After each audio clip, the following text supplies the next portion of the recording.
তাকওয়া এবং মুত্তাকি বানানোর জন্য আগমন।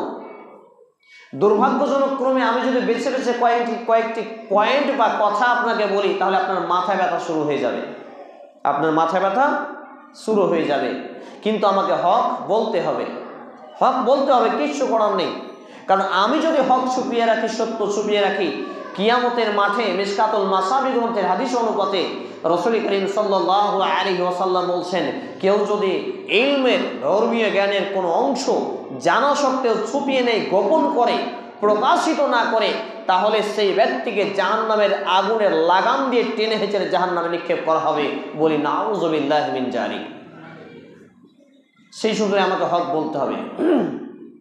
আসুন একটু আমরা জানকারি করি, এই সিয়াম এবং রোজা দুটি কিন্তু আলাদা শব্দ। রোজা বলে আল্লাহ বলেননি, আল্লাহ রাসূল সাল্লাল্লাহু আলাইহি ওয়াসাল্লামও বলেননি। আল্লাহ রাসূল সাল্লাল্লাহু আলাইহি ওয়াসাল্লাম এবং আল্লাহ সুবহানাহু ওয়া তাআলা কি বলেছেন? সিয়াম। এই কে কথা বলছে? এবং যেই ব্যক্তি সিয়াম পালন করে সেই ব্যক্তিকে বলা হয় সায়েম, অর্থাৎ সিয়াম পালনকারী। সিয়াম শব্দের অর্থ হচ্ছে বিরত থাকা, দূরে থাকা, সরে থাকা, রিমুভ হয়ে যাওয়া। কি বললাম? সিয়াম শব্দের অর্থ হচ্ছে বিরত থাকা, দূরে থাকা, সরে থাকা, রিমুভ হওয়া। এবং রোজা শব্দের অর্থ হচ্ছে, মানে মতলব হচ্ছে উপবাস থাকা। আমরা কি উপবাস করব নাকি সিয়াম করব? বলেন। সিয়াম রাখবো আমরা, উপবাস অন্যরা করে। এবার আপনাকে বলি, স্বামী স্ত্রী সহবাস করা, মিলন করা এমনি দিনে জায়েজ, শুধু জায়েজই নয়, ইবাদত। সুবহানাল্লাহ, সুবহানাল্লাহ বলতে সুবহানাল্লাহি ওয়া বিহামদিহি সুবহানাল্লাহিল আযীম। একজন সাহাবী বলছেন, ইয়া রাসূলুল্লাহ, ইয়া হাবিবাল্লাহ, আমরা যে স্বামী স্ত্রী বৈবাহিক বন্ধনে আবদ্ধ হয়েছি, মিলন করি, আনন্দ মজা করি, এর মধ্যে কি আমাদের সওয়াব হবে? আল্লাহ রাসূল সাল্লাল্লাহু আলাইহি সাল্লাম তিনি কি বলছেন? ক্বালা নাম, হ্যাঁ অবশ্যই। যদি এটা কোনো ব্যক্তি অবৈধভাবে করে, জেনা হয়, পাপ হয়, তাহলে এর উল্টো কেউ যদি বৈধভাবে করে, তাহলে তার সওয়াব বা নেকি হবে। বলি সুবহানাল্লাহ। স্বামী স্ত্রীর সহবাস করাতেও নেকি! কি ইসলাম, কি দিন আমরা পেয়েছি, কি চমৎকার জীবন বিধান পেয়েছি। এবারে এই কাজটা রমজান মাসে দিনের বেলা বিরত থাকার আদেশ দিয়েছেন কে? আল্লাহ এবং তার রাসূল সাল্লাল্লাহু আলাইহি ওয়াসাল্লাম। তাহলে জায়েজ কাজ থেকেও দিনের বেলা বিরত থাকতে হচ্ছে। 11 মাস আমরা খাওয়া দাওয়া করতে পাই কি পাই না? কথা বলেন। 11 মাস খাওয়া দাওয়া আমাদের জন্য জায়েজ, কোনো নিষেধাজ্ঞা নেই। কিন্তু রমজান মাসে দিনের বেলায় খাওয়া দাওয়াতে নিষেধাজ্ঞা আছে কি নেই? আছে। দেখেন, তাহলে সিয়াম মানে বিরত থাকা। মিথ্যা কথা বলা কোনো সময় জায়েজ নয়।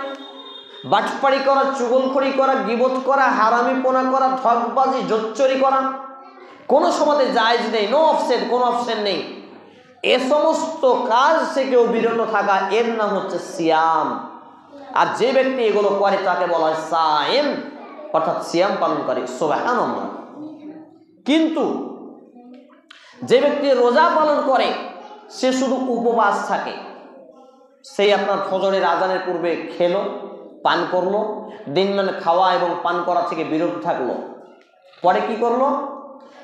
হারামকে হারাম মনে করে না, হালালকে হালাল মনে করে না, জায়েজকে জায়েজ মনে করে না, नाजायज के नाजायज मने करे ना, जो मर्जी वही करता है, वो भी रोजा रखता है, लेकिन वो सायम कभी नहीं बनता है। सायम ওই ব্যক্তি হবে যে বিরত থাকবে, কিন্তু রোজা সেই ব্যক্তি থাকে যে বিরত থাকে না, উপবাস থাকে। তাহলে আমরা বিরত থাকবো, আমরা সায়েম হব, সিয়াম পালনকারী হব, বলি ইনশাআল্লাহ। দ্রুত দাও বাস, খুবই হিট আছে নাকি?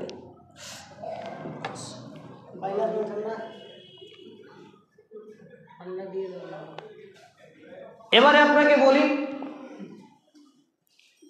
রোজা রেখে একটা মানুষ মা এবং বোনেরা যে 2.5 পাকের চাকরি বিড়ি বাঁধে, বিড়ি বাঁধতে পারে, কিন্তু সিয়াম পালন করে বিড়ি বাঁধতে পারে না। আপনাদের এখানে মনে হয় ফতোয়া করা হয়ে যাবে, এটা আমার ফতোয়া নয়, আমার বাপেরও নয়। এই কথায় একটা মেয়ে গত সপ্তাহে সোমবারে ধুলিয়ান গরুরহাটে একটা প্রোগ্রাম ছিল, ধুলিয়ান চামড়াপট্টিতে একটা প্রোগ্রাম ছিল, একটা আসর থেকে মাগরিব, একটা মাগরিব থেকে এসা। এবারে আমাকে আমার মায়ের থেকে বয়সে বড় একটা মেয়ে ফোন করে বলছে, আপনি এখানে বেড়ির ব্যাপারে কড়া কড়া করে কথা বলবেন। আমি বললাম কেন? বলছে আপনার বেড়ির ব্যাপারে আমি কয়েকটা বক্তব্য শুনেছি, আমার মন ভরে গেছে। আল্লাহুস সামাদ। হ্যাঁ, আপনাদের এখানে বেড়ির ব্যাপারে কথা বললে বোধ হয় 2-4 জন খুঁজে পাওয়া যাবে না নাকি? আমার কিচ্ছু আসে যায় না, আমাকে হক বলতে হবে।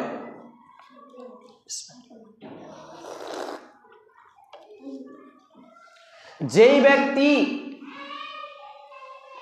সিয়াম থাকবে দিয়ে বিড়ি বাঁধবে, বিড়ির পাত্তামুখ বিক্রি করবে, বিড়ির মার্চানি করবে, দোকানে বিড়ি বিক্রি করবে, এই ব্যক্তির রোজা থাকা হবে, মানে উপবাস থাকা হবে, তবে সিয়াম থাকা হবে না। একজন ব্যক্তি দাড়ি কেটে রোজা থাকতে পারে, সিয়াম থাকতে পারে না। একজন ব্যক্তি ওজনে কম দিয়ে রোজা থাকতে পারে, সিয়াম থাকতে পারে না। একজন ব্যক্তি মিথ্যা কথা বলে রোজা থাকতে পারে, কিন্তু সিয়াম পালন করতে পারে না। একজন ব্যক্তি টাকনুর নিচে পোশাক পরিধান করে রোজা থাকতে পারে, তবে সিয়াম পালন করতে পারে না। কথা বলতে গিয়ে আপনাদের অবস্থা জটিলতা আসবে, কিচ্ছু করার নেই, কারণ আর একটা পয়েন্ট, গত সপ্তাহে যখন চামড়াপট্টিতে মাগরিব থেকে এসা প্রোগ্রামে বক্তব্য রাখলাম, এবারে বক্তব্য করার শেষে আমাকে ওই বাড়ির একটা ছেলে বলছে, মামা আপনার বক্তব্য অনেক শুনেছি, তবে আজকের বক্তব্য শুনে মন ভরে গেল। তাই আমি বললাম, আমি ভাবলাম যে কড়া হলো, তো আপনি বলছেন মন ভরে গেল। বলছে অনেক অজানা তথ্য জানতে পারলাম, কত বড় ভুল পথে আমরা ছিলাম। আল্লাহুস সামাদ।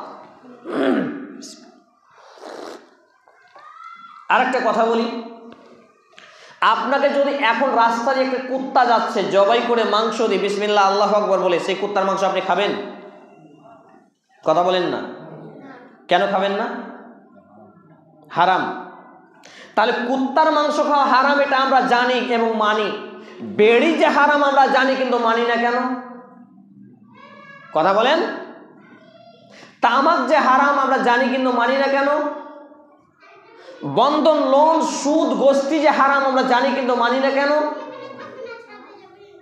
মিথ্যা কথা বলা আর হারাম, কিন্তু আমরা মিথ্যা কথা ছাড়ি না কেন? কারো মেয়েকে নির্যাতন করা, টর্চার করা, কারো জমি দখল করা, কাউকে মারা, কারো উপরে বিচার সালিশ, অন্যায় অপকর্ম, বিভিন্ন কিছু যে হারাম আমরা মানি না কেন?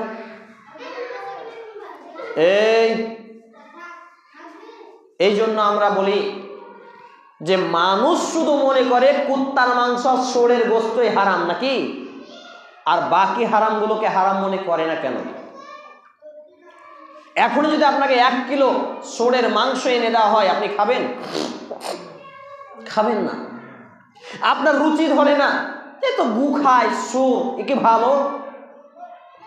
তাহলে আপনি যে বেনামাজি, আপনি যে ওর থেকেও খারাপ, তাহলে আপনার কি হবে? আপনি যে সুদখোর, এই সুদটাও যে ষোঁড়ের মাংস থেকে খারাপ, ছাড়েন না কেন? বলেন, কথা বলেন। আপনি ইমাম সাহেবের হক মারেন, ছেলের হক মেরে মেয়েকে দিয়েছেন, মেয়ের হক মেরে ছেলেকে দিয়েছেন, এটা যে হারাম, এটা মানেন না কেন? এখনই যদি একটা লোক মদ খেয়ে মসজিদে ঢুকে, আপনি তাকে ঢুকতে দেবেন? কথা বলেন। কি করবেন? ধাক্কা দিয়ে বের করে দিবেন নাকি? কিন্তু একটা লোক যে গুল করতে করতে মসজিদে ঢুকছে, ওকে ধাক্কা দেন না কেন? আরে ওই তো ওই মসজিদের মৌলবীটা গুল করতে করতে ঢুকছে, তখন কিছু বলেন না কেন? একটা লোক একটু আগে ওযু করার 5 মিনিট আগে বিড়ি খেয়ে ঢুকলো, আপনি কিছু বললেন না কেন? এই জন্য বড় বড় সাইকুল হাদিসগণ কি বলেছেন জানেন? যে মদ হারাম, এটা মানুষ হারাম মনে করে, বেড়ি হারাম এটা হারাম মনে করে না। এই জন্য বেড়ি মদের থেকে বড় হারাম। বলি নাউজুবিল্লাহ। আমাদের নাউজুবিল্লাহ বলতে কষ্ট হচ্ছে গো, কারণ আমরা হারামে ডুবে আছি। আল্লাহুস সামাদ। এই তো আমাদের ইমানি চেতনা, এই তো আমরা সায়েম নাকি? আমরা রোজাদার, সায়েম নয়। আমরা কি? রোজাদার। সায়েম হতে হবে আমাকে এবং আপনাকে। এই ছেলে, গলায় মালা কেন? খুলো, খুলো মালাটা খুলো। তুমি বেটি ছেলে নাকি? কোনোদিন মালা পরবা না, ঠিক আছে? কোনোদিন মালা পরবা না। খুলে দেন তো হবিবুর ভাই। সম্মানিত উপস্থিতি ভাই এবং বন্ধুগণ, তো বলছিলাম রমজানের পূর্ণ এবং পূর্ব প্রস্তুতি গ্রহণ করা আমাকে এবং আপনাকে কোরআন এবং হাদিসের শিক্ষা নিয়েই মূলত এগিয়ে যেতে হবে দিন চর্চার মাধ্যমে। আপনাদের সমাজটা কতটা দুর্বল আমি কদিন আগে লক্ষ্য করলাম। একটা লোক, আমি নাম বলছি না, আপনাদের এলাকা, আমার কাছে ছাগল নিল। 10,000 টাকা দাম দর হলো ফোনে ফোনে। আমার বাড়ির পাশে একজন বলছে তোমাকে 11,500 টাকা দিচ্ছি, তুমি ছাগলটা দাও। আমি বললাম না, আমি কথা দিয়েছি, যাকে কথা দিয়েছি আমি জবান নড়াবো না, এটা আমার ইমান। দিয়ে দিলাম 1,500 টাকা, বেশি বললো তবু আমি একে 10-এ দিলাম। ওই ছাগলগুলোই ঠিক মতো খেতে দিতে পারে না। ফোনে ফোনে দাম দর হলো, 4,500 টাকা রেট বললাম, 5,000 টাকাতে ফাইনাল হলো। এবার ছাগল যখন নিয়ে যাচ্ছি বলছে ছাগল আর নিয়ে যেতে পারবা না, ছাগল আমার ছেলের হতে পারে কিন্তু ছাগল আমি বিক্রি করব না। দুদিন পরে ফোন করে আমাকে বলছে যে বাপের কি একটু অধিকার নেই? বেটা নিয়ে দাম দর করেছে, সেই তোমাকেই দিতে হবে নাকি? এই তো মুসলমানের আপনাদের জবান, আপনাদের পরিবেশের কথা বলছি। আমি চিন্তা করলাম লা হাওলা ওয়ালা কুওয়াতা ইল্লা বিল্লাহ। আমি ফোনে বললাম এক বাক্যে 1,500 টাকা বেশি পেতাম, আমি ইমান বাঁচানোর তাগিদে 1,500 টাকা কমে আপনাকে ছাগল দিলাম, যেহেতু জবান দিয়েছি। আপনার ছেলে এখনো বলছে ছাগলটা তুমি নিবা, সম্পর্কটা বেরিয়ে যাচ্ছে, এটকে গেলাম, তুমি নিবা, অথচ আপনি বলছেন না ছাগল দিব না তোমাকে। এখান থেকে কি বোঝা যায়? বেঈমানি, বুঝতে পারছেন তো? বেঈমানি। তো জবান পরিবেশ শুধু বিড়ি হারাম, মদ হারাম, জুয়া হারাম, ঘুষ হারাম, সুদ হারাম এমনটি নয়, এইটাও হারাম। কিন্তু এটা আপনাকে বোঝাচ্ছি, আমাদের সমাজে অনেক লোক আছে যে শুধু যদি জানে ওই পাড়াতে একটা সোর পড়ছে, ওই পাড়া দিয়েও যাতায়াত করবে না, মানে কত ঘৃণা করে। কিন্তু দেখেন, ব্যাংকের লোন নিয়ে রেখেছে, বন্ধন লোন নিয়ে রেখেছে, গোষ্ঠী লোন নিয়ে রেখেছে, ওর বেটিটা বেপর্দাভাবে চলে, ওর স্ত্রীটা বেপর্দাভাবে চলে, ও নিজে দাড়িকে কাটছাট করে, ও নিজে ধূমপান করে, বিড়ি খায়। তাহলে চারিদিক মিলিয়ে হারামে জড়িত আছে, আর এইটা হারাম নিয়ে বলছে এটা হারাম। যে কদিন আগে একটা নাস্তিক ফেসবুকে এসে ষোঁড়ের মাংস খাচ্ছে, ফেসবুকে এসে তো সব বলছে দেখো দেখো দেখো কত বড় অন্যায় করে নিল। অথচ যেই লোকগুলো বলছে, এই লোকগুলোকে দেখেন কারো চুরি করে কিছু বিক্রি করেছে, ওই টাকা দিয়ে গরুর মাংস খাচ্ছে। তাহলে এটা হালাল হলো নাকি? জি, এটা তো হারাম। তাহলে রাস্তা দিয়ে একটা কুত্তা বা সোর যাচ্ছে, এটা যেমন খাওয়া হারাম, কারো বেঈমানি করা, বাটপাড়ি করা, ঠকে খাওয়া, লুটে খাওয়া, ধোকা দেওয়া, মিথ্যা বলা, এটাও তো হারাম। তো এই হারামটা আমি আপনি কখন বুঝবো? জি, এই জন্য কথা বলা হচ্ছে একজন ব্যক্তি রোজা থাকতে পারে এতগুলো কাজ করে, কিন্তু সিয়াম থাকতে পারে না। এই জন্য দেখবেন আমরা আমাদের জীবনে বছরকে বছর, মাসকে মাস সিয়াম পালন করি, কিন্তু আমাদের কোনো পরিবর্তন হয় না। পরিবর্তন হয় না। অনেক লোককে দেখছি সারাদিন বেড়ি টানতে পারে না, হুক্কা মারো টান, হুক্কা টানতে পারেনি। ইফতার করার পরে পরে বলছে এই মৌলভী সাহেব আর নয়, একটা টানতে হবে, না তো মারা যাবো। কি অবস্থা গো! নামাজ পড়ে বেরিয়ে বলছে আর থামতে পারি না, সারাদিন খুব কষ্ট করেছে, এখন বেরি খেতে হবে। কিছু লোকের বেড়ি না খেলে পায়খানা হয় না গো, আস্তাগফিরুল্লাহ। আর কিছু লোকের বেড়ি না খেলে পেটের ভাত হজম হয় না। যদিও মদ পানকারীকে মানুষ ঘৃণা করে এখনো সমাজে, বেড়ি পানকারীকে ঘৃণা করে না। এই টুকুটুকু ছেলেগুলো দেখেন আশেপাশে বেড়ি খায় দোকানে গিয়ে, কাউকে পড়াও করে না, মৌলভী, মাওলানা, বাপ, চাচা, কাউকে পড়াও নেই এখন। তাহলে আমার এবং আপনার সমাজে বরকত কমে যাওয়া, ইনকামিং সোর্স কমে যাওয়া, উপার্জনের মাধ্যম কমে যাওয়ার একটি মাধ্যম হচ্ছে বিড়ি। আমি আপনি চিন্তাই করি না, আর আমি কাউকে পরোয়াও করি না। আমাকে একবার এক লোক বলছে আপনাকে 50,000 টাকা দেব, তবে বেডির বিরুদ্ধে কথা বলতে পারবেন না। বুঝলেন, বেডির বিরুদ্ধে কথা বলতে পারবেন না। তা আমি ওকে বলেছিলাম আমি হাতে চুড়ি পরা কান ফোড়া মৌলবি নই যে হাতে চুড়ি পরে আর শাড়ি পরে ঘুরে বেড়াবো আর মুখে কুলুপ ধরে নেব, পেচ্ছাপ করে ঢেল নেওয়ার মতো মুখে ভরে নেব এটাকে। অর্থাৎ হক কথা আমাকে বলতে হবে দেহের শ্বাস থাকা পর্যন্ত। যতক্ষণ বেঁচে আছি ততক্ষণ কোরআন এবং হাদিসের কথা বলতে হবে। সেটা আমার বিরুদ্ধে যাক, আমার বাপের বিরুদ্ধে যাক, আমার 14 গোষ্ঠীর বিরুদ্ধে যাক, আমার কিচ্ছু আসে যায় না। কথা বলতে গিয়ে কেউ বলছে মাদ্রাসা বিদ্বেষী, কেউ বলছে আলেম ওলামা বিদ্বেষী, কেউ বলছে মৌলবি বিদ্বেষী। লে হালুয়া, কি করবেন? আমরা কোরআন হাদিসের কথা বলতে গিয়ে কারো বিদ্বেষী হয়ে যায়, তাহলে সেই লোকগুলো পরিবর্তন হলে তো আমরা তাদের বিদ্বেষী হব না নাকি? সম্মানিত উপস্থিতি ভাই এবং বন্ধুগণ, তাহলে আমাদেরকে ফিরে আসতে হবে প্রকৃত অর্থে এই রমাজান মাসকে মূল্যায়ন করার জন্য। কোরআন এবং হাদিসের জ্ঞান অর্জন করতে হবে, কোরআন এবং হাদিসকে জানতে হবে, কোরআন এবং হাদিসকে বুঝতে হবে, কোরআন এবং হাদিসকে মানতে হবে। কিন্তু সেই অবস্থা এখনো আমি আপনি পরিবেশও পাইনি, সেই পরিস্থিতিও তৈরি হয়নি। আমাদের ঘরের মা বোনেরা বেহায়া বেহিল্লাপনা করে বরখা পরে যায়।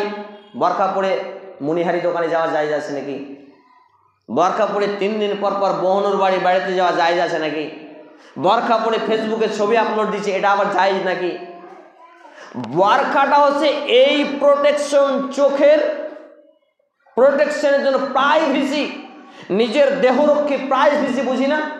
বর্ডার সিকিউরিটি ফোর্স বিএসএফ আমরা বুঝি না? অর্থাৎ আমাদের ভারতীয় ডিপার্টমেন্টে বিএসএফ রাখা হয় কেন? বর্ডারকে সুরক্ষা দেওয়ার জন্য। একজন নারীকে সুরক্ষা দেওয়ার জন্য তার শরীরে কালো রঙের একটা পর্দা নামের, বোরখা নামের একটা সিস্টেমেটিক আবৃত করে ঢেকে দেওয়া হয়। সেটা হচ্ছে কি? বোরখা বা পর্দা। সুবহানাল্লাহ।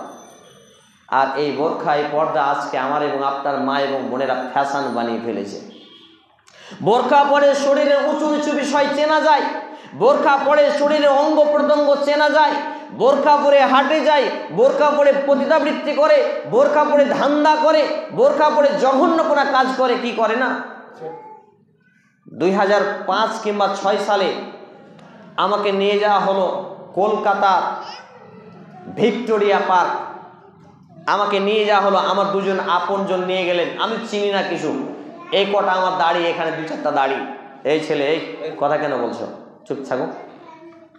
তা আমাকে বলছে মৌলবীর বেটা মৌলবি, মানে আমার আব্বাও মৌলবী সাহেব, মৌলবীর বেটা মৌলবি, তুই কত বড় মৌলবি, দেখ তোর মতো দাড়িওয়ালার কত বোরখাওয়ালা বেটি ছেলে দেখ কি কাজ করে। আমাকে ওই দৃশ্য দেখার জন্য নিয়ে গেছে, আমি জানি না। তাই বললাম এই কি, এটা যে মন্দিরের মতো, তাজমহলের মতো, ওইটাকে আপনার কি বলছে, ওই কলকাতা ভিক্টোরিয়া, রানী ভিক্টোরিয়া যে এটা।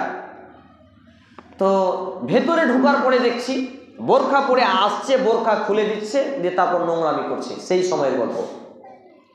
এখনকার গল্প আমি শুনেছি, চোখে দেখিনি, আপডেট নিউজ। বোরখা পরে যাচ্ছে, দিয়ে ওখানে গিয়ে জেনা এবং ব্যভিচার করছে। বলি নাউযুবিল্লাহ, আস্তাগফিরুল্লাহ, আস্তাগফিরুল্লাহ, আল্লাযী লা ইলাহা ইল্লা হুয়াল হাইয়্যুল কাইয়্যুম। 2011 সালে যখন Mumbai Islamic research foundation doctor Zakir নাইকের ওখানে আমরা ক্লাসে গেলাম, তা আমাদেরকে দেখতে নিয়ে যাওয়া হলো হাজি আলী। হাজি আলীটা হচ্ছে অ্যাকচুয়ালি মাজার, সমুদ্রের উপরে ব্যবসা চলছে, ধর্ম ব্যবসা, কোটি কোটি টাকার। সমুদ্রের ধারে বোরখা পরে যাচ্ছে, আবার এক জায়গায় গিয়ে জেনা ব্যভিচার চলছে। 2011। আমি চিন্তা করলাম এরা কোন জাতের। অনেকে নামধারী আছে, অনেকে আবার অন্য জাতের আছে। এই করতে করতে এই বোরখাটাকে ফ্যাশন করে দেওয়া হয়েছে। আমার আপনার সমাজে একটা আবার গান চালু হয়েছে, বোরখা পরা মেয়ে একটা পাগল করেছে নাকি? আস্তাগফিরুল্লাহ। বোরখা পরা মেয়ে পাগল করলো কি করে? ও তো চেহারা ঢাকা থাকে, তো কি করে পাগল করলো তাহলে? আলতার রাঙা পায়ে আর কি কি শব্দ বলছে, তা আলতার পায়েও কি করে দেখলো? তো পায়ে পা মোজা থাকবে বেড়ি ছেলে বোরখাশীলের। পর্দাশীল নারীর পা থেকে মাথা পর্যন্ত ঢাকা থাকবে, তো পায়ের আলতা কি করে দেখলো তাহলে? এই করতে করতে চারিদিক মিলে বোরখাকে ফ্যাশন করে দেওয়া হয়েছে। হলি বলি টলি বিভিন্ন ডিপার্টমেন্টে এই বোরখা করে ফিল্ম তৈরি করা হচ্ছে, গান তৈরি করা হচ্ছে, যে মুসলমানের ইমানকে কুলুষিত করে নোংরা আবর্জনা পরিণত করা হয়েছে। বলি নাউজুবিল্লাহি মিন জালিক। সেগুলো আমাদের এখন অ্যান্ড্রয়েড হাতের মুঠোয়। আর যেমন দেখছে, তারপর ইসলামিক নামকরণে কিছু গান, তুমি আবার এসো একবার ওগো দো জাহানের সর্দার বলে একটা সুমাইয়া নাজ বলে একটা মেয়ে, আস্তাগফিরুল্লাহ, আমি নাম বলবো না বলে চলে আসলো। মানে নাম বললে আবার ইউটিউবে গিয়ে যুবকরা সার্চ করবে, আর সার্চ করতে গিয়ে তাদের সুস্বরে বেড়ে যাবে, ওই জন্য আমি নাম বলি না। তো এই মেয়েটা এই ইসলামিক নামকরণে গান করেছে, তো সিনেমার নায়িকাকে হার মানাবে, বলি না আউযুবিল্লাহ। তার শরীরের অঙ্গ প্রত্যঙ্গ পর্যন্ত চেনা যায়। কল্পনা করেছেন? আমি তাকে মেসেজ করেছি যে তুমি এই জগৎ ছাড়ো, নইলে জাহান্নামে যাবা। তো বলছে আমার এই জগৎ ছাড়ার দরকার নেই, আমার লাখ লাখ টাকা উপার্জন হয় এখান থেকে, এটা আমার ব্যবসা। বুঝাতে পারছি? ব্যবসা চলছে, এগুলো ব্যবসা, আসলে ইসলাম নয়। আর আমার আপনার ঘরের টকবকে যুবকরা ওইগুলো দেখে চোখকে শান্তি দেয়, যে বাড়িওয়ালিতে তখন আর স্বাদ পাই না, নিজের স্ত্রীকে দেখে আর স্বাদ পাই না। ওই রকম বেটি ছেলে দেখে কি আর নিজের স্ত্রীকে ভালো লাগে? আস্তাগফিরুল্লাহ, আস্তাগফিরুল্লাহিল আযীম। সম্মানিত উপস্থিতি ভাই এবং বন্ধুগণ, মা এবং বোনেরা, বলছিলাম যে আমাকে এবং আপনাকে চারিদিক মিলিয়ে ইমানকে মজবুতকরণ করতে হবে। ইমানটাকে একবারে শক্ত হাতলের মতো করতে হবে। রেল ইস্পাত যত শক্ত হয় এর থেকেও শক্ত করতে হবে আমার এবং আপনার ইমানকে। বৃষ্টি যখন আমাদের পড়ে, বৃষ্টির ফোঁটা আমরা গণনা করতে পারি? কথা বলেন। বৃষ্টি মেঘ যখন ফুটে আমরা বৃষ্টির ফোঁটা গণনা করতে পারি, গুনতে পারি একটা দুটা করে?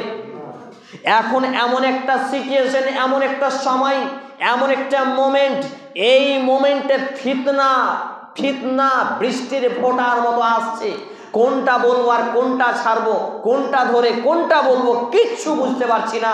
ইচ্ছা করছে একটা বিষয়ে আলোচনা করব, আলোচনা করতে প্রেক্ষাপটে দেখছি আর একটা করতে হবে, উপায় নেই। মানে বিষয়ভিত্তিক যে আলোচনা করব এই কমন সেন্স হারিয়ে যাচ্ছে। এর কারণ কি জানেন? বৃষ্টির ফোঁটার মতো পড়ছে ফিতনা। আর এই ফিতনা এমন ফিতনা যা থেকে যদি আমার এবং আপনার তাকওয়াকে ছাতা না বানাই, আমার এবং আপনার অন্তরের দৃঢ়তা, বিশ্বাস, আল্লাহ ভরসা, ঈমান, আখলাক, চরিত্র, বৈশিষ্ট্য, ইবাদতকে যে তাকওয়াশীলকে যদি আমরা ছাতা না তৈরি করতে পারি, তাহলে এই ফিতনা থেকে, বৃষ্টির ফোঁটার নেই পড়া ফিতনা থেকে আমি এবং আপনি বাঁচতে পারবো না।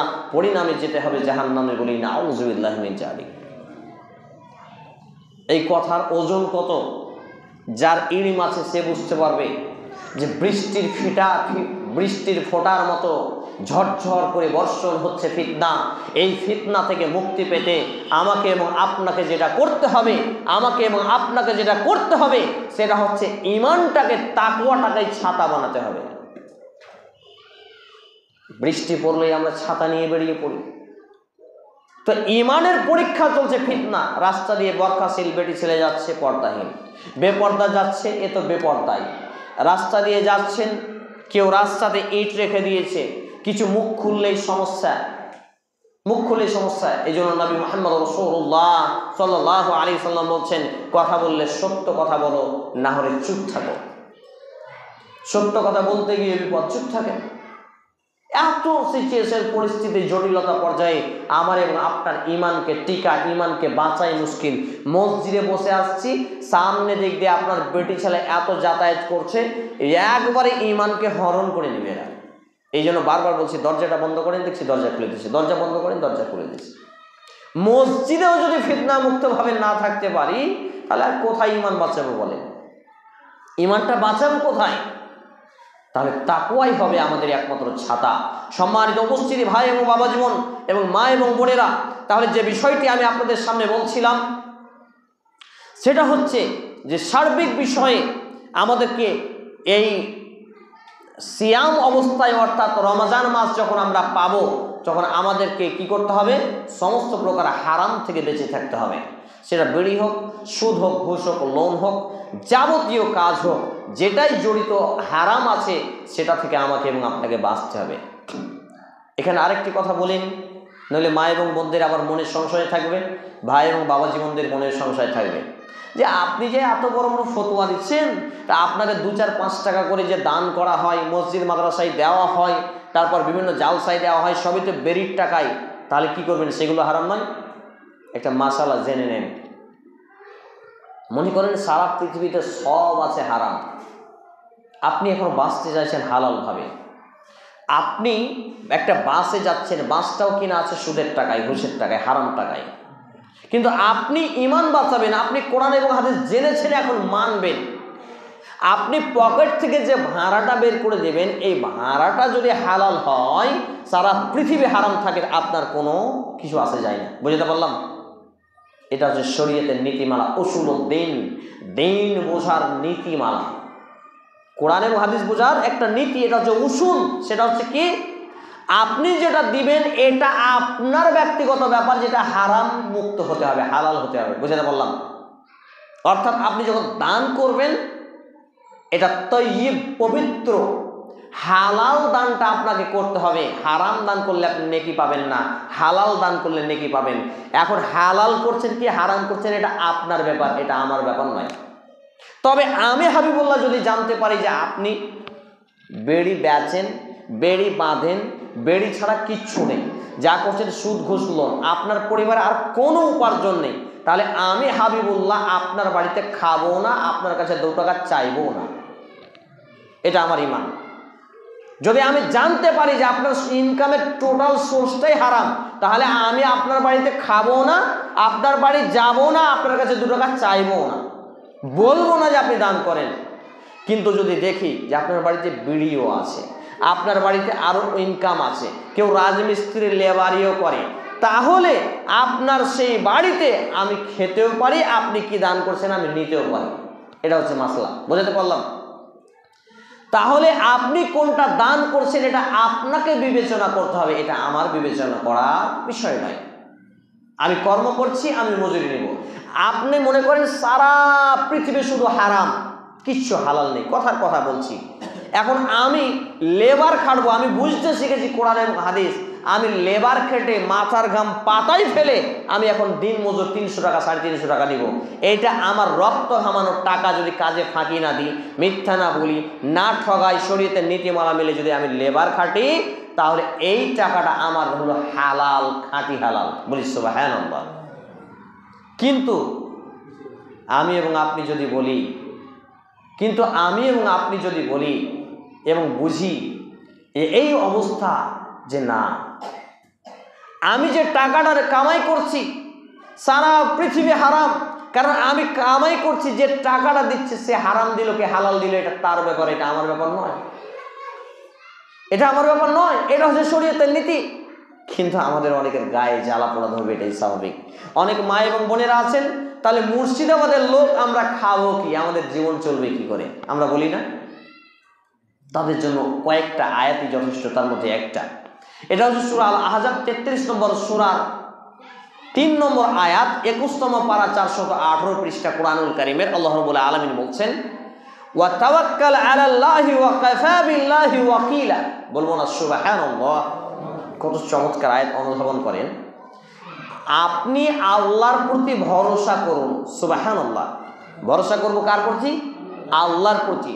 প্রত্যেক কাজের আঞ্জাম দেওয়ার জন্য, সফলতা দেওয়ার জন্য, কাজকে এগিয়ে নিয়ে যাওয়ার জন্য একমাত্র আল্লাহ রাব্বুল আলামিন যথেষ্ট। বলি আল্লাহুস সামাদ।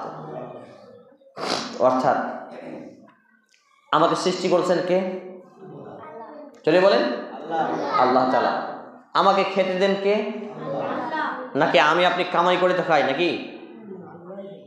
আল্লাহ খাওয়ান, আল্লাহ পড়ান, আল্লাহ কামাই করান, তবে আমি আপনি মাধ্যম মাত্র, আমি আপনি মাধ্যম মাত্র। একটা ছোট্ট উদাহরণ দিই, বুঝতে পারবেন। আপনার বাড়িতে আপনি একজোড়া খাসি কিনে নিয়ে আসলেন বা একজোড়া মুরগি কিনে নিয়ে আসলেন বাজার থেকে। একটা মুরগিতে খুব জোর খায়, খেয়ে যায়, আরেকটা মুরগি খায় না। আপনি বলছেন একে রেখে কি করবো, জবাই করে নি। এই মুরগিটা আপনার রুজিতে লেখা আছে, আপনি জবাই করলেন, কিন্তু মুরগিটার দানা আপনার বাড়িতে লেখা নেই, ও খায় না। বলি সুবহানাল্লাহ। কত চমৎকার! এটা হচ্ছে রিজিক, এটা হচ্ছে তাকদীর। দানে দানে মে লিখা है खाने वाले का नाम। বুঝতে পারলাম? প্রত্যেকটা দানাতে দানাতে লেখা আছে যে খাবে তার নাম। বলি সুবহানাল্লাহি ওয়া বিহামদিহি সুবহানাল্লাহিল আযীম। উদাহরণটা আরেকটু দেখেন, আপনি বাজারে গেলেন একটা চাউলের দোকানে, এই বস্তাটা নেবো না এইটা নেবো, এইটা নেবো না এইটা নেবো, এটা ফুটা, এইটা চেল কেমন লাগছে, এটা কেমন, এটা দেন। নিয়ে আসলেন, আপনার বাড়িতে রান্না হচ্ছে, এর মধ্যে কিছু মিসকিন ফকির পেল, কোনো মাদ্রাসার মসজিদে জালসাতে নিয়ে গেল, আবার আপনার ছাগল বকরি মুরগিতে খেলো, আবার কেউ কুটুম এলো সে খেলো, আবার আপনি খাচ্ছেন। কতজনের রুজিতে বস্তাটায় চাল লেখা আছে বলেন তো? সুবহানাল্লাহ বলতে টাকা লাগছে? আল্লাহুস সামাদ। আমাদের অন্তরটা একবারে কঠোর হয়ে গেছে, কল্পনা করতে পারি না। কোথায় বস্তা ধান মেরেছে আমি আপনি জানি না, কোন মিলে প্যাকিং হয়েছে তাও জানি না। লাখ লাখ বস্তার মধ্যে সেই বস্তা আমার বাড়িতে আল্লাহ পৌঁছে দিচ্ছে, বলবো না সুবহানাল্লাহ? আল্লাহুস সামাদ। ওই বস্তাটা আমার বাড়িতে যাবে আপনি কল্পনা করেছেন? কে পাঠাচ্ছেন? আল্লাহ পাঠাচ্ছেন। আল্লাহুস সামাদ। আবার মাঝে মাঝে দেখেন আপনি বাড়িতে রান্না করলেন, আজকে খাবো, আমার জীবনে খুব ঘটে এগুলো। হঠাৎ করে আপনার একটা প্রিয়জন ফোন দিলে, এই আজকে আমার বাড়িতে দাওয়াত নিতে হবে, আপনি বলছেন না বাড়িতে খাবো না, আমার বাড়িতে দাওয়াত নিতে হবে না, তো দুঃখ করবো। গিয়ে দেখেন তার বাড়িতে আপনি খেলেন, আপনার রুজি তার বাড়িতে লেখা আছে। গত শুক্রবারে আপনাদের এখানে খুতবা দিতে আসতে পারিনি, তারপরে রুজি মামুনের বাড়িতে লেখা ছিল, আমি জানি না। সুবহানাল্লাহ। খাওয়া দাওয়া তার বাড়িতে হয়েছে জানেন। বিপদ যখন কেটে গেল তখন ফোন দিচ্ছে যে চাচা কোথায়? তাই বললো আমি তো বাড়িতে আছি এখন, তো যে খুতবা দিতে আসেননি, তো এই ব্যাপার। তো ঠিক আছে, খাবার নষ্ট হয়ে তো আসছি আমরা। রুজি এখানে লেখা আছে আর থালাতে অলরেডি খাবার নিয়ে বসে আছি, খেতে যাব অথচ খাবারে একবারও ঢুকলো না। মানে আমার বাড়িতে সেই দিন রুজি লেখা নেই। আল্লাহুস সামাদ। এইভাবে আমরা তখনই উপলব্ধি করতে পারবো যখন আমরা সর্ব কাজের ভার আল্লাহকে দিয়ে দেবো। কাকে? আল্লাহকে। আর একটু বোঝাই, বিরক্ত হচ্ছেন? পানির পেটে মাছ থাকে তো, জঙ্গলের রাজাকে বাঘ। জঙ্গলের রাজা বাঘ, সে আমার আপনার মতো টেনশন করে আজকে খেলাম কালকে কি খাবো? টেনশন করে? লেবার মিস্ত্রি খাটতে যায়, কি করে খেতে পায় বলেন? আল্লাহ তাআলা খেতে দেন, আল্লাহ তাআলা খেতে দেন। পানির পেটে মাছ, সেই পানির পেটে মাছটা কি লেবার মিস্ত্রি খাটতে যায়? কারো বাটপাড়ি করে, লোন নেয়, কে খেতে দেয়? আল্লাহ তাআলা খেতে দেন। তবে আমাকে এবং আপনাকে একটু হেলে দুলে নড়তে হবে। মাছ কি করে? আঁকা বাঁকা করে ডানা পাখনা লেজ ফেজ নড়িয়ে এখানে ওখানে গিয়ে সে খাবার সঞ্চয় করে। আকাশের পাখি ডানা মেলে উড়ে গিয়ে খাবার সঞ্চয় করে। জঙ্গলের বাঘ সে দৌড়ে গিয়ে শিকার ধরে খাবার সঞ্চয় করে। আমাকে এবং আপনাকে রক্ত ঘামিয়ে হাত পা নাড়িয়ে উপার্জন করতে হবে, কিন্তু দিবেন কে? আল্লাহ রাব্বুল আলামিন। সুবহানাল্লাহ। কিন্তু দুর্ভাগ্যজনক ক্রমে সবই ঠিক আছে, বেড়ি হারাম, কিন্তু বেড়ি যদি না বাঁধি তো খাবো কি? বলি নাউযুবিল্লাহ, আস্তাগফিরুল্লাহ। কেউ যদি বলে বেড়ি যদি না বাঁধি খাবো কি, বাঁচবো কি করে, সে কাফের হয়ে যাবে। মনে করেন কাফের। আমার ফতোয়া নাই, পড়াশোনা করেন বুঝতে পারবেন। অর্থাৎ সেই ব্যক্তিকে নতুন করে কালিমা শাহাদাত পড়ে গোসল করে আবার কালিমা শাহাদাত পাঠ করে মুসলিম হতে হবে। কেউ যদি বলে যে বেড়ি যদি উঠে যায় মুর্শিদাবাদের লোক খেতে পাবে না, বেড়ি যদি না বাঁধি খাবো কি, যদি এই শব্দ বলে, তাহলে সে কি হয়ে যাবে? কাফের হয়ে যাবে। কত ভয়ঙ্কর কথা বুঝতে পারছেন? যদি বলে যে হ্যাঁ হারাম মানতে পারি না, চেষ্টা করব, তাহলে আল্লাহ তাআলা ক্ষমা করে দেবেন। বলি সুবহানাল্লাহ। তাহলে সূরা আল আহজাব 33 নম্বর সূরার 3 নম্বর আয়াত 21তম পারা 418 নম্বর পৃষ্ঠা আল্লাহ রাব্বুল আলামিন তিনি বললেন, ওয়া তাওয়াক্কাল আলাল্লাহি ওয়া কাফা বিল্লাহি ওয়াকিলা। আমরা উকিল বুঝি তো, উকিল, উকিল মানে মাধ্যম। তো উকিল যেমন আমার কাজ করে দেয়, আল্লাহ রাব্বুল আলামিন আমার কাজ করে দেবেন যদি আমি এবং আপনি আল্লাহর উপরে তাওয়াক্কুল করি, ভরসা করি। বলি সুবহানাল্লাহ। কিন্তু আমাদের আল্লাহর উপরে ভরসাটা খুবই দুর্বল। এরপরে আমি আপনাদের সামনে যে আয়াতটা পাঠ করেছি সেইটা হচ্ছে এই সূরা আল আহজাব 33 নম্বর সূরা আয়াত নম্বর 21তম পারা 420 নম্বর পৃষ্ঠা। এটি কোরআনুল কারীমের যে লাকাদ কানা লাকুম ফি রাসূলিল্লাহি উসওয়াতুন হাসানাহ লিমান কানা ইয়ারজুল্লাহ ওয়াল ইয়াউমাল আখিরা ওয়া যাকারাল্লাহ কাসীরা। সুবহানাল্লাহ। আল্লাহ রাব্বুল আলামিন তিনি বলছেন যে যারা আল্লাহ এবং শেষ দিবসে মানে কিয়ামতের মাঠে বিশ্বাস স্থাপন রাখে তাদের জন্যই মূলত মুহাম্মাদুর রাসূলুল্লাহ সাল্লাল্লাহু আলাইহি সাল্লামকে বানানো হয়েছে উত্তম আইকন, আইডল। আইডল বুঝি তো? মাপকাঠি ফর্মা, ইটের যেমন ফর্মা হয়, ইটের ফর্মা মাপে মাপে কাদা না দিলে ইট কি হয়? টেঁড়া, বোঁচা, খাপলা, ধোপলা, ওইটা ইট রিজেক্ট হয়ে যায়, 1 নম্বর থাকে না। তো 1 নম্বর মুসলমান আমাকে এবং আপনাকে যদি হতে হয়, আমাদের আইকন ফর্মা হচ্ছেন কে? মুহাম্মাদুর রাসূলুল্লাহ সাল্লাল্লাহু আলাইহি ওয়াসাল্লাম। এই মুহাম্মদ সাল্লাল্লাহু আলাইহি ওয়াসাল্লামের আদর্শ ব্যতীত কোনো আদর্শ আমাদের কোনো ইবাদত কবুল হবে না। তারাবি এবং সিয়াম নিয়ে দুটি কথা আপনাকে বলেই ফেলি সময় শেষের দিকে। প্রথম কথা হলো, এই পানিটা ফেলে এসো তো, পানিটা ফেলে এসো, যে মেয়েরা একাকী কিংবা জামাত করে নিজে নিজে তারাবি পড়তে পারে না, পারে না, পারে না। এই ফতোয়া দেওয়াতে একজন সাইকুল হাদিস বলছে, হাবিবুল্লাহ কিছু বাকি রাখো, সবই যে আগে করে দিচ্ছ। কি বললাম? হাবিবুল্লাহ কিছু বাকি রাখো, সবই যে আজর করে দিচ্ছ, মানে সব কিছু কি মানা যায় অত কঠোরতার সাথে? আরে কিছু সমাজকে মানিয়ে নিতে হয়। বলি না, আউযু বিল্লাহি মিন যালিক। সাইকুল হাদিসের যদি অবস্থা এই হয়, তা আমার আপনার অবস্থা কোথায়? চিন্তা করেন।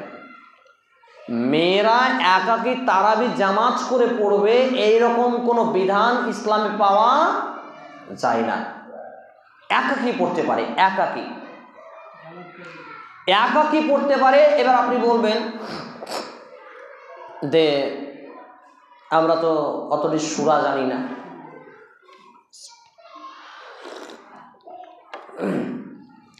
তো যেই মা এবং বোনেরা বেশি সূরা জানেন না, সূরা ফাতিহার পরে তো কুল হুয়াল্লাহু আহাদ জানেন, ওইটা দিয়ে পড়ুন।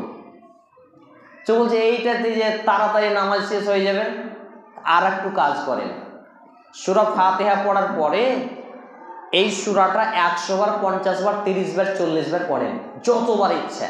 তারপর রুকুতে যান, রুকুতে যা আনলিমিটেড দোয়া করেন, রুকুতে যা আনলিমিটেড দোয়া করেন।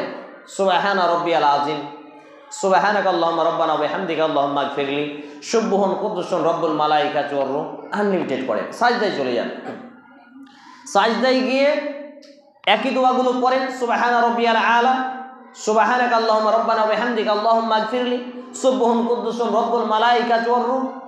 এই দোয়া যখন হয়ে গেল, এবার আপনি বাংলায় বলেন, আল্লাহ আপনি আমাকে ছেলে দেন, আমাকে মেয়ে দেন, আমাকে টাকা দেন, আমাকে পয়সা দেন, আমাকে বাড়ি দেন, আমাকে ক্ষমা করেন, আমাকে জান্নাত দেন, জাহান্নাম থেকে বাঁচান। এবার তারাবির নামাজ তো আর কোনো সমস্যা নেই, আপনি বাংলাতে সিজদায় দোয়া করেন। বলি সুবহানাল্লাহ।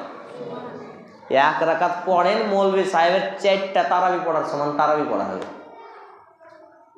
জি, এইটা হচ্ছে তারাবি, কিয়ামুল লাইল, মাসনা মাসনা 2 রাকাত 2 রাকাত করে। এই জন্য আমি প্রায় জায়গায় বলেছি, ছেলেদের জন্য মসজিদে ব্যবস্থা করেছেন, মেয়েদের ব্যবস্থা কই? নামাজে মেয়েদের ব্যবস্থা করতে হবে 5 ওয়াক্তের জন্য, নইলে কিয়ামতের মাঠে মসজিদ কমিটি, ইমাম সাহেব, গ্রাম্য মরল সর্দার সহ সবাই বিচারের কাঠগড়ায়। কি হিসাব দিবেন? বুঝবেন ঠেলা, মরার আগে বুঝতে পারবেন না। দ্বিতীয় কথা, তারাবিতে মেয়েদেরকে একেবারে মসজিদে ব্যবস্থা করতে হবে, কারণ অধিকাংশ মা এবং বোন তারাবির ব্যাপারে খুবই ইমোশনাল, খুবই আবেগী। এই জন্য আমরা স্পেশালিস্টভাবে তারাবির জন্য নারী পুরুষ সকলকে একত্রিত তারাবি শেখানোর জন্য, পড়ানোর জন্য 12,500 টাকা দিয়ে একটা উত্তরপ্রদেশের ছাত্রকে আমরা আলেম হিসেবে নির্বাচন করেছি। কিন্তু আমাদের ফান্ডে ক্যাশ নেই, আপনাদের কাছ থেকে নিয়ে গিয়ে কাজ করাতে হবে। সম্মানিত উপস্থিতি ভাই এবং বন্ধুগণ, উপস্থিত মা এবং বোন, মেয়েরা তাহলে যেই পদ্ধতি বললাম, এই পদ্ধতি ছাড়া আর কোনো পদ্ধতিতে তারাবি পড়ার বিধান পাওয়া যায় না। হয় পুরুষের ইক্তিদা অনুসরণে পড়তে হবে, নইলে একাকী পড়তে হবে। কিন্তু মেয়েরা জামাত করে তারাবি পড়বে এরকম বিধান নেই। আরে তাই তো তাই, এত লজ্জার বিষয়, অনেক জায়গায় মেয়েরাকে দেখছি আপনার মাইক লাগিয়ে তারাবি পড়াচ্ছে, আর কোরআন তেলাওয়াত আর তাকবীর তাহরিমা সব কিছু মাইকের আওয়াজ বেড়ে ছেলে ভেসে যাচ্ছে। একটা যুবক বলছে বেটি ছেলেটা গলা এত সুন্দর, তো দেখতে কত সুন্দর বে। আস্তাগফিরুল্লাহ। এটাই হচ্ছে শয়তানের সুড়সুড়ি দেওয়া, আর দিবেই। এই জন্য নারী কণ্ঠ হচ্ছে পর্দা, নারী কণ্ঠকে পর্দা করতে হবে। সম্মানিত উপস্থিতি মা এবং বোন এবং ভাই এবং বাবার জীবন, আমি যে আয়াতটি আপনাদের সামনে পাঠ করেছি যে আল্লাহ রাসূল সাল্লাল্লাহু আলাইহি সাল্লাম হচ্ছেন আমাদের আদর্শ। অতএব কোন মৌলবি কি বললো দেখার বিষয় নয়, কোন সাইকুল হাদিস কি বললো দেখার বিষয় নয়, কোন ইমাম কি বললো দেখার বিষয় নয়, মসজিদ কমিটি, মাদ্রাসা কমিটি, ঈদগাহ কমিটি, কবরস্থান কমিটি, গ্রাম্য মরল সর্দার মাতাব্বর কি বললো দেখার বিষয় নয়। দেখার বিষয় যদি তারা কিতাবুল্লাহ, আল্লাহর কিতাব ও সুন্নাতে রাসূল সাল্লাল্লাহু আলাইহি ওয়াসাল্লামের সুন্নাত দিয়ে কথা বলে, এইটা হচ্ছে দেখার বিষয়। কোনো কিছু দেখার বিষয় নেই। দেখার বিষয় হচ্ছে দলিল। ব্যক্তি যত বড়ই হোক তার ভুল হতে পারে, শুনুন, ব্যক্তি যত বড়ই হোক তার ভুল হতে পারে, তবে কোরআন এবং হাদিসের কোনো ভুল নেই। কোরআন এবং হাদিস দিয়ে আমাকে এবং আপনাকে জীবন চালাতে হবে। অতএব আমাকে এবং আপনাকে যে বিষয়টা মেনে নিতে হবে যে আমাদের ব্যক্তিগত কোনো স্বাধীনতা চলবে না। আমাকে এবং আপনাকে এটা মেনে নিতে হবে যে আমি এবং আপনি যা ইচ্ছা তাই করতে পারি না। আমি এবং আপনি এইটাও করতে পারি না যে আমরা বাপ দাদা থেকে এত কিছু করে আসলাম, এইটা নয়। আমি বলে থাকি কোনো মৌলবি দিয়ে কোরআন হাদিসকে বিচার করবেন না, কোরআন হাদিস দিয়ে মৌলবি মাওলানাকে বিচার করুন, উত্তর পেয়ে যাবেন। বুঝতে পারলাম না? বলবেন না যে এত বড় মৌলবি এটাকে বুঝেনি, এটা বলবেন না। এটাও হতে পারে সেটা তার অজানা, সেটা সে জানে না। এমন হতে পারে পেটের দায়ে মৌলবি, সমাজের মন মতো চলবি, সেই পাতাটা পড়েছে, পাতাটা উল্টে রেখে দিয়েছে, সেটা আর বলেনি। বুঝতে পারলাম? পেটের দায়ে মৌলবি কার মতো চলবি? সমাজের মন মতো চলবি, মসজিদ কমিটির মতো চলবি। এই হচ্ছে অবস্থা, চরিত্র, খাসলাত। আর এই সব লোককেই বলা হচ্ছে কিয়ামতে এই দাজ্জালের ফিতনা থেকে ভয়ঙ্কর। আর এই ধরনের ডিজিটাল নামধারী আলেমদেরকেই দিয়ে জাহান্নাম উদ্বোধন করা হবে। অতএব যে হাদিসটি আমি আপনাদের সামনে লাস্ট পয়েন্টে আলোচনা করে গুটিয়ে ফেলবো ইনশাআল্লাহ, সেটা হচ্ছে আন আনাস রাদিয়াল্লাহু তাআলা আনহু قال قال رسول الله صلى الله عليه وسلم كل بني آدم خطاء وخير الخطائين التوابون। আল্লাহ রাসূল সাল্লাল্লাহু আলাইহি ওয়াসাল্লামের বিশ্ববিখ্যাত সাহাবী খাদেম আনাস রাদিয়াল্লাহু তাআলা আনহু তিনি বলছেন যে আল্লাহ রাসূল সাল্লাল্লাহু আলাইহি ওয়াসাল্লাম বলেছেন,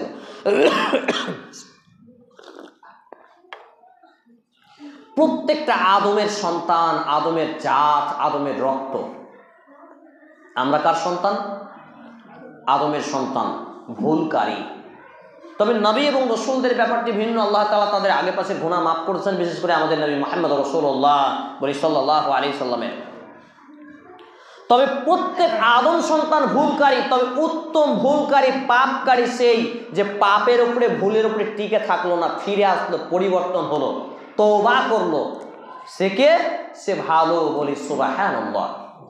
এখন আপনি বলবেন আমরা এত বছর থেকে তারাবি পড়ে আসছি বেটি ছেলেতে, কোনো মৌলবি কিছু বললো না। ওই যে বললাম, মৌলবি দিয়ে কোরআন হাদিস বিচার করবেন না, বরং কোরআন এবং হাদিস দিয়ে মৌলবিকে বিচার করেন। মৌলবিকে এ বাবু ব্যাগে হিলান দিয়ে না, অনেক কিছু আছে ভেঙে যেতে পারে। কোরআন এবং হাদিস দিয়ে মৌলবিকে, আলেমকে বিচার করুন, তাহলে এর উত্তর পেয়ে যাবেন। তাহলে প্রত্যেক আদম সন্তান ভুল করবে, এটা কার কথা? যেই নবীর আগে পাশের গুনাহ মাফ, সেই মুহাম্মদ রাসূলুল্লাহ সাল্লাল্লাহু আলাইহি ওয়াসাল্লামের কথা। অতএব কোনো মানুষ ভুলের ঊর্ধ্বে নয়। আমি হাবিবুল্লাহ ভুলের ঊর্ধ্বে নয়, আপনার ইমাম সাহেব হবিবুর সাহেব ভুলের ঊর্ধ্বে নয়, মাদ্রাসা শিক্ষক বেঙ্গুরের আব্দুর রহমান সাহেব ভুলের ঊর্ধ্বে নয়, কাবাঘরে ইমাম কারি সুদাইস সাহেব ভুলের ঊর্ধ্বে নয়, ডক্টর জাকির নাইক ভুলের ঊর্ধ্বে নয়, আব্দুর রাজ্জাক বিন ইউসুফ ভুলের ঊর্ধ্বে নয়, মতিউর রহমান মাদানী ভুলের ঊর্ধ্বে নয়। এ টু জেড যত মানুষ আছে পৃথিবীতে, যত মানুষ এসেছিল, যত মানুষ আসবে, কেউ ভুলের ঊর্ধ্বে নয়। ভুল হবেই, পাপ হবেই, হতেই পারে, কোনো কিছু করার নেই।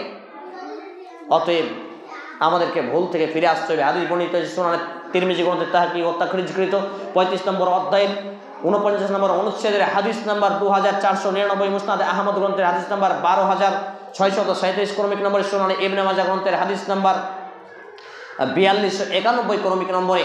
এখান থেকে আমি এবং আপনি যে বিষয়টা জানতে পারি যে আমার এবং আপনার জীবনে ভুল ত্রুটি হবেই, তবে ভুল থেকে ফিরে আসার একটি অফার আল্লাহ রাব্বুল আলামিন ঘোষণা করেছেন। সেটি হচ্ছে সূরা আল ফুরকান 25 নম্বর সূরা 19তম পারা, পৃষ্ঠা নম্বর 336, আয়াত নম্বর 70-এ। কি বলছেন? আল্লাহ রাব্বুল আলামিন বলছেন ইল্লা মান তাওবা ওয়া আমানা ওয়া আমিলা আমালান সলিহান। সুবহানাল্লাহ। কিন্তু যারা তওবা করে আর বিশ্বাস স্থাপন করে, ঈমান আনয়ন করে, সৎ কর্ম করে, আর আল্লাহ তাআলা সেই সব ব্যক্তিদের তওবা করার জন্য পাপগালাকে নেকিতে কনভার্ট করে পরিবর্তন করে দেন। বলা যাবে না সুবহানাল্লাহ? এতদিন তারাবি পড়েছি বেটি ছেলে জামাত করে, এতদিন তারাবি পড়েছি 4 রাকাত করে, এতদিন করেছি ভুল করে। আর একটা মাসালা বলেই দিই, মরবো কি বাঁচবো আল্লাহ জানে, জানি না কখন মালাকুল মউত চলে আসে। দোয়ায়ে কুনুত হচ্ছে রুকুর আগে, জেনে রাখেন। রমাজানে দোয়ায়ে কুনুত হচ্ছে রুকুর আগে। আল্লাহু আকবার বলে সূরা ফাতিহা পড়ে অন্য সূরার পরে রুকুতে যাওয়ার আগে হচ্ছে দোয়ায়ে কুনুত। বুঝতে পারলাম? আর কুনুতের নাজিলা হচ্ছে রুকু করার পরে সামি আল্লাহু লিমান হামিদা বলার পরে। কুনুতের নাজিলা এটা বিশেষ কারণে করা হতো।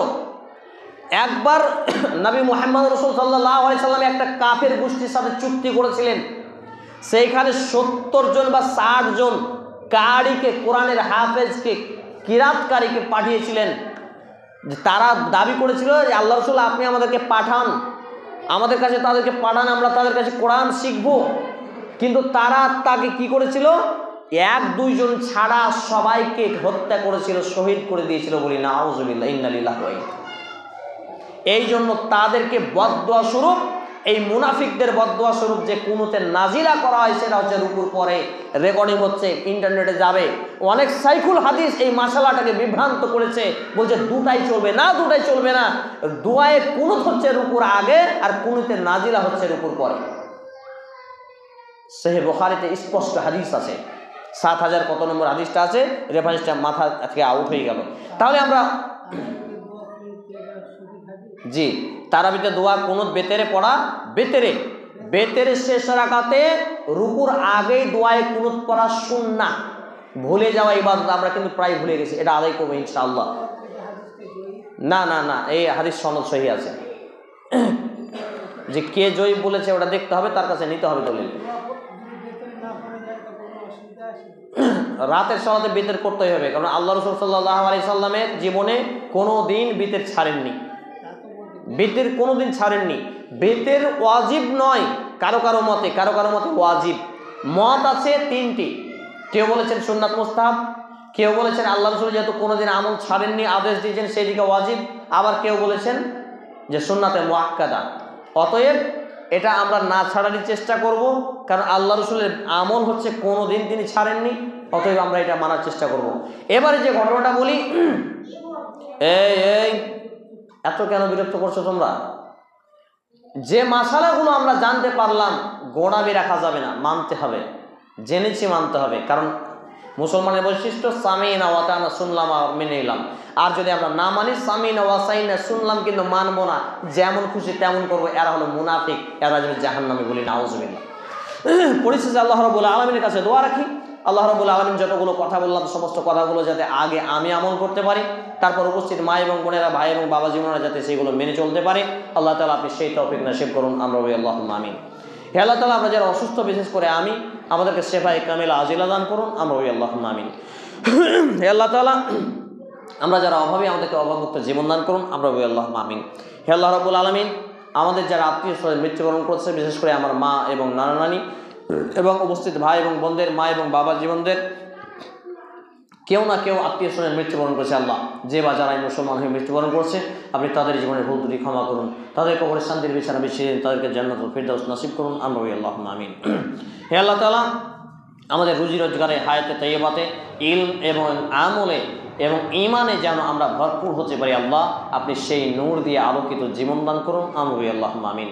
এ দাবি, এ দোয়া, এ দরখাস্ত মহান আল্লাহ সুবহানাহু ওয়া তাআলার সামনে রেখে আলোচনা বোঝাচ্ছি এবং আরেকটি দোয়া আল্লাহ তাআলার কাছে রাখছি। আল্লাহ, আমাদের এই দাওয়া এবং ইসলাহকে কবুল করুন, আমাদের কার্যক্রমকে জাতির সামনে গ্রহণই করুন, আমাদেরকে এগিয়ে যাওয়ার তৌফিক নসিব করুন। আমরা বলি আল্লাহুম্মা আমিন। হে আল্লাহ তাআলা, আমাদেরকে হিংসা, অনিষ্টকারী, ষড়যন্ত্রকারী, ফিতনা ফাসাদ সৃষ্টিকারী, ফিতনা ফাসাদ থেকে আমাদেরকে হেফাজত করুন, বাঁচিয়ে রাখুন। আমরা বলি আল্লাহুম্মা আমিন। হে আল্লাহ তাআলা, আমরা যে সংস্থার মাধ্যমে কাজ করছি, যেটা কোনো সংগঠন নয়, মুসলিম মিল্লাতকে একত্রিত করার মাধ্যমে যেই লক্ষ্য এবং উদ্দেশ্যে নেক লক্ষ্য এবং উদ্দেশ্যগুলোকে আপনি কবুল করুন, আমরা বলি আল্লাহুম্মা আমিন। এ দাবি, এ দোয়া, এ দরখাস্ত আল্লাহ সুবহানাহু ওয়া তাআলার সামনে রেখে আমরা আমাদের আলোচনা এখানে ইতি টেনে দিলাম। আল্লাহুম্মা সাল্লি আলা মুহাম্মাদিন ওয়া আলা আলি মুহাম্মাদ কামা সাল্লাইতা আলা ইব্রাহিম ওয়া আলা আলি ইব্রাহিম ইন্নাকা হামিদুম মাজিদ। আল্লাহুম্মা বারিক আলা মুহাম্মাদিন ওয়া আলা আলি মুহাম্মাদ কামা বারাকতা আলা ইব্রাহিম ওয়া আলা আলি ইব্রাহিম ইন্নাকা হামিদুম মাজিদ। সুবহানা রাব্বিকা রাব্বিল ইজ্জাতি আম্মা ইয়াসিফুন ওয়া সালামুন আলাল মুরসালিন ওয়া আখিরু দাওয়ানা আনিল হামদুলিল্লাহি রাব্বিল আলামিন। সর্বশেষে তো আমরা পড়ব সুবহানাকা আল্লাহুম্মা বিহামদিক আশহাদু আল্লা ইলাহা ইল্লা আনতা আস্তাগফিরুকা ওয়া আতুবু ইলাইক। আসসালামু আলাইকুম ওয়া রাহমাতুল্লাহি ওয়া বারাকাতুহু। ক্যামেরাটা অফ করে দাও।